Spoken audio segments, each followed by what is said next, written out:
सो hi hello दोस्तों, आप सभी का स्वागत है आपके अपने इस चैनल पे।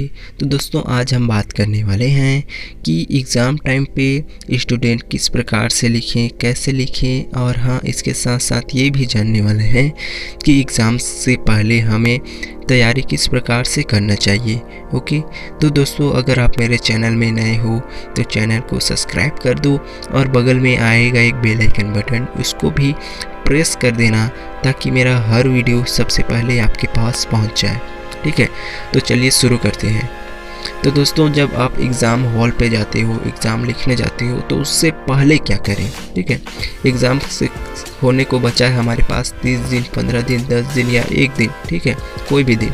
तो उससे पहले आपको तैयारी किस प्रकार से करना है यार। जो आप सब्जेक्ट आप पढ़े हो, समझे हो, ठीक है, और जो भी सब्जेक्ट तैयारी कर रहे हो तो उसे याद करने का सबसे बेस्ट फार्मूला आपको बता रहा हूँ कि उसे याद करने का सबसे बेस्ट फार्मूला क्या है कि जो भी क्वेश्चन है उसका आंसर अगर आप दूसरों को बता पाए या समझा पाए, ठीक है, या पढ़ा पाए, तो आपको वो क्वेश्चन का आंसर याद है।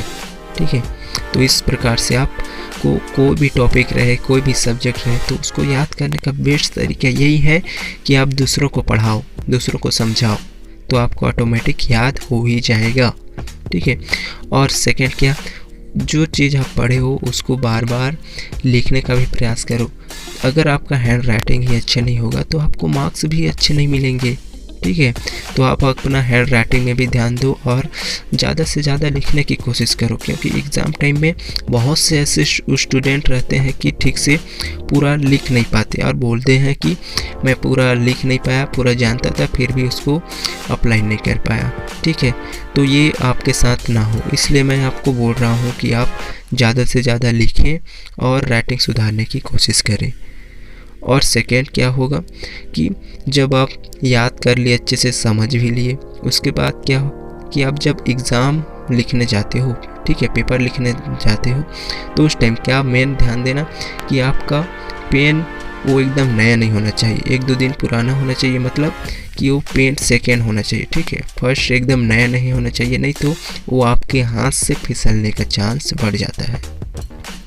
ठीक है, और अगला क्या करना है, जब आप एग्ज़ाम में जाके बैठते हो और लिखने की कोशिश करते हो, ठीक है, और जो पेपर मिलता है ना, क्वेश्चन पेपर, तो उसको आप अच्छे से पढ़ो पहले, सिंपल तरीके से, ठीक है, और अच्छे शांत माइंड से। तो उसमें आपका माइंड में आएगा कि इस टाइम 2 या 3 टाइप के क्वेश्चन रहते हैं सभी स्टूडेंट में। पहला किस टाइप का, पहला क्वेश्चन रहता है कि उसका आंसर आपको पूरा तरीके से याद रहता है। ठीक है, और दूसरा किस टाइप का क्वेश्चन रहता है, दूसरे टाइप में ऐसे क्वेश्चन आता है जो आपको आधा आधा याद रहता है, आधा अधूरा याद रहता है। ठीक है, और तीसरा क्वेश्चन किस टाइप का रहता है कि तीसरा क्वेश्चन दोस्तों जो हमें कुछ भी याद नहीं रहता।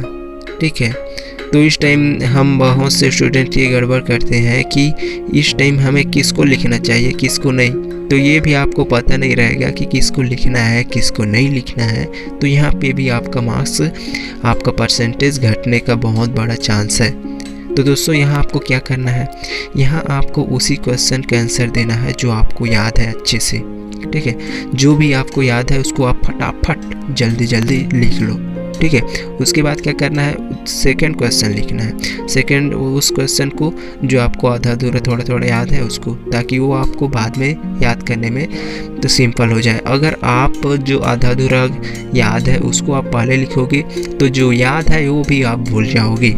ठीक है, तो ये गड़बड़ी कभी भी मत करना। और दोस्तों अगला क्या होगा, अगला आप ये बात ध्यान देना कि जो आपका हैंड राइटिंग है वो अच्छा रहा। ठीक है, अब इसमें लिखने का एक तरीका रहता है, एक सिस्टमेटिक तरीका। तो तरीका क्या है दोस्तों, आप से बहुत से स्टूडेंट होंगे जो लिखने का एक तरीका अगर आपको पता नहीं रहेगा ना, तो आपका परसेंटेज आपका बनेगा ही नहीं। ठीक है, तो आप लिखने का क्या तरीका है, अगर कोई क्वेश्चन है, ठीक, उसका आपको आंसर देना है, तो हेड में क्या देना है आपको कि उत्तर क्रमांक को सबसे ऊपर, मतलब मेन बीच पे लिखना है, उसके बाद उसके नीचे लाइन खींच देना है, उसके बाद उसके जस्ट एक लाइन छोड़ के नीचे से ही आपको लिखना शुरू करना है। तो मेन यही तरीका है, ठीक है। अगर आप इस तरीके से लिखते हो, हेडिंग डालते हो, उसके नीचे लाइन खींचते हो, उत्तर क्रमांक देते हो, जो नंबर है उसको भी आप डालते हो, और अच्छे साफ और हैंड राइटिंग के साथ। और हाँ, जितना आपको क्वेश्चन का आंसर जितने शब्दों में बोला है उतने ही शब्दों में देने की कोशिश करना, नहीं तो यहाँ पे भी आपका गड़बड़ हो जाएगा। जितना बोले नहीं रहेगा, जितना सवाल नहीं किया रहेगा, उतना आप उसका आंसर दे दोगे, तो ये भी आपका क्या होगा, एक्स्ट्रा मेहनत, ठीक है।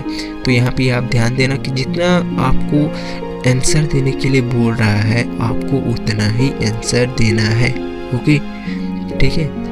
और अपना जो भी शब्द है उनको संक्षिप्त में आप लिखने का प्रयास करो। और हाँ, बहुत से स्टूडेंट ऐसे रहते हैं कि जो एग्ज़ाम में तैयारी तो करते हैं लेकिन सेम टू सेम जो बुक में है वैसे लिख नहीं पाते, ठीक है। तो आप अपने ओर से भी ज़्यादा कुछ मिलावट मत करना, नहीं तो आपको बहुत परेशानी हो सकता है। और दोस्तों, अगर आपको वीडियो अच्छा लगा हो, हेल्पफुल लगा हो, तो जल्दी से जल्दी इस वीडियो को शेयर कर दो, लाइक कर दो, और कमेंट करो कि वीडियो में आपको और क्या चाहिए, क्या अच्छा लगा। और मेरे चैनल में नए हो तो चैनल को प्लीज़ सब्सक्राइब कर लो, ताकि मेरा हर वीडियो सबसे पहले आप तक पहुँचे।